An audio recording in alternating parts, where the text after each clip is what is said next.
And now speak to Pakistan's former Prime Minister Imran Khan, who joins me from his home in Lahore. Thank you for your time, Mr. Khan. Now, we understand the police have surrounded your house. Can you tell us what the situation is at the moment, and can you confirm that you expect to be arrested again? Well, police is around my house, not in as large numbers as they were last night. Because last night the plan was that they said there were 40 terrorists hidden in my house and they were going to come and grab these terrorists.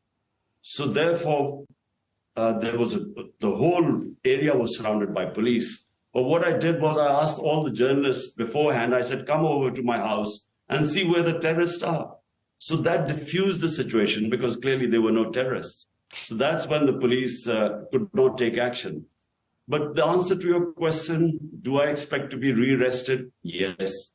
It could happen any time because even though I'm on bail on everything now, the police can't arrest me on any charges because the courts have given me bail. But unfortunately, right now, the law of the jungle is prevailing. Might is right. 7,500 of my workers have been arrested. All my senior leadership has been arrested. So what will happen, I don't know, but I expect to be rearrested. Mr. Khan, the Pakistani government says that you are sheltering some of your supporters who are accused of attacking the army. So do you reject that claim? It is absolute nonsense. What happened was that when they illegally abducted me from the High Court precincts, it was all illegal, and the way they grabbed me, they beat my lawyers, people got injured, as if I was some terrorist. And those images created this demonstrations all over Pakistan because my party is by far the biggest party, federal party in Pakistan. Now, what they did was they used these mass demonstrations that took place, they perpetuated violence, which is, I don't remember such violence. They shot dead 25 people, which we already know, but there are others which we can't know because then they started arresting 7,500 workers have been arrested. We don't know what's going on. All my leadership has been arrested. So they used that pretext to crush my party because this is the election year and my party's poll in the polls, it's 70% ratings right now. Mr. So in Khan, order to crush the party that we don't contest the elections. This is why all this is happening. Mr. Khan, you've spoken about the street protests that were sparked by your arrest last week. Will you be calling for calm among your supporters to avoid further violence, or are you encouraging people to protest?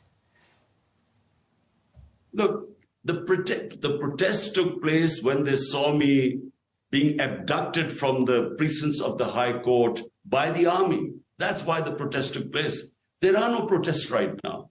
There is no public disorder. But what is happening is that there's a crackdown, unprecedented crackdown taking place. I again repeat, my entire senior leadership is in jail. They get bail from court. As they come out of the court, they again get rearrested. There are women who've been arrested. A lot of the women living in awful conditions because it's extremely hot there. And unfortunately, right now it is a reign of terror we are facing. Mr. Khan, I'd like to ask you right now.